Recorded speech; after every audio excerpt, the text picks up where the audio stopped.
Have you ever thought about how you would feed yourself in a survival situation?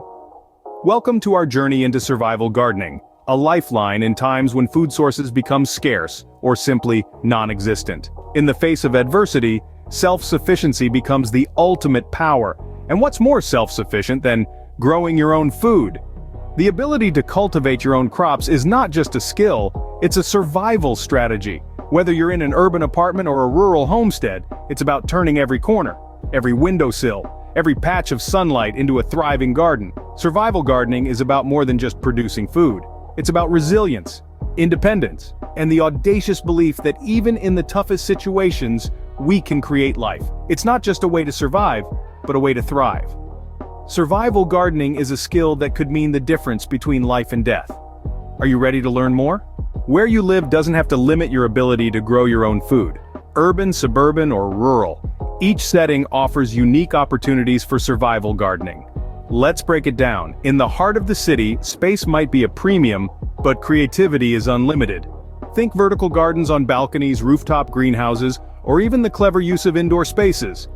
Container gardening can turn any small apartment into a mini food factory.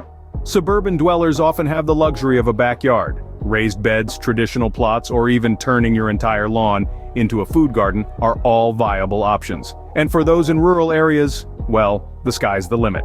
With enough space, you can cultivate a diverse range of crops from grains to vegetables and fruit trees. Remember, the goal is to create a reliable food source that's sustainable and resilient. No matter your location, you can adapt and thrive with survival gardening. Your living situation doesn't define your gardening capabilities.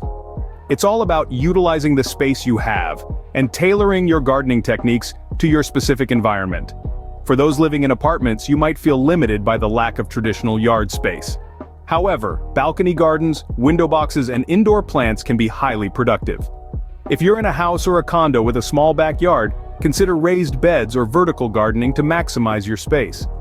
You'll be surprised how much you can grow in a small area with the right approach. Mobile homes offer a unique challenge due to their transient nature, but don't worry, container gardening is your friend here. You can move your plants as needed and still enjoy fresh produce on the go. Remember, the key to survival gardening is adaptability. Use what you have and make the most out of it. Regardless of your housing situation, you can still cultivate your own survival garden. Different climates pose unique challenges, but also unique opportunities. Indeed, climate plays a crucial role when it comes to survival gardening. Every location on Earth falls under a specific climate zone, which influences what plants will thrive and how they should be cared for. Tropical regions, for instance, offer year-round growing opportunities due to consistent warmth and rainfall. However, they also require strategies to combat pests and diseases which are more prevalent in these climates. Conversely, colder climates with harsh winters may limit outdoor gardening to a few short months. But don't worry, cold hardy crops like kale and Brussels sprouts can still flourish. And indoor gardening methods can extend your growing season. Seasonal changes also present their own challenges. In dry summers, water conservation practices are key, while protecting your garden from frost is vital in chilly winters. By understanding your climate, you can cultivate a garden that thrives in any season. There are many ways to grow food, and not all of them require a traditional garden plot. So, let's dive into the world of alternative gardening methods that can turn any space into a thriving food source. First up, container gardening. This method is perfect for those living in apartments or houses with limited outdoor space. You can grow everything from tomatoes to herbs right in containers on your balcony, patio, or even indoors near a sunny window. The great thing about container gardening is that you have full control over the soil and watering conditions, making it easier to cater to the specific needs of your plants. Next, we have indoor hydroponics, a soil-less growing method that uses water enriched with nutrients to feed your plants. Hydroponics can be incredibly space-efficient, allowing you to grow a lot of plants in a small area. It's a fantastic option for indoor settings, especially in urban environments where outdoor space is at a premium. Raised beds are another excellent option. They provide excellent drainage, prevent soil compaction, and allow you to control the soil quality more effectively. Raised beds can be created in any sunny spot in your yard, and they're particularly useful for growing root vegetables like carrots and potatoes. Vertical gardening is a lifesaver for those with limited space.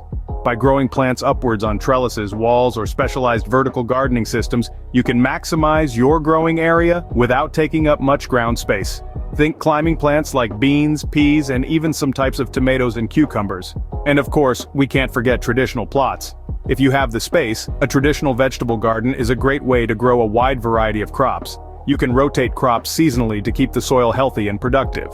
With these diverse methods, you can grow food even in the most unlikely places. So no matter where you find yourself, remember that with a little creativity and resourcefulness, you can turn almost any space into a productive garden. Starting a survival garden doesn't have to be difficult. Indeed, there are numerous beginner-friendly plants that you can include in your survival plot. Let's explore some of them. Firstly, we have leafy greens like spinach and lettuce.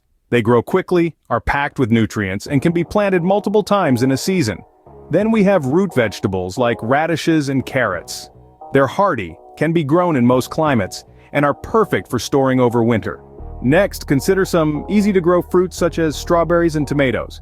They're rich in vitamins and can add a burst of flavor to your survival meals. And let's not forget about herbs like basil, mint, and rosemary. They're not only great for seasoning but also have medicinal properties.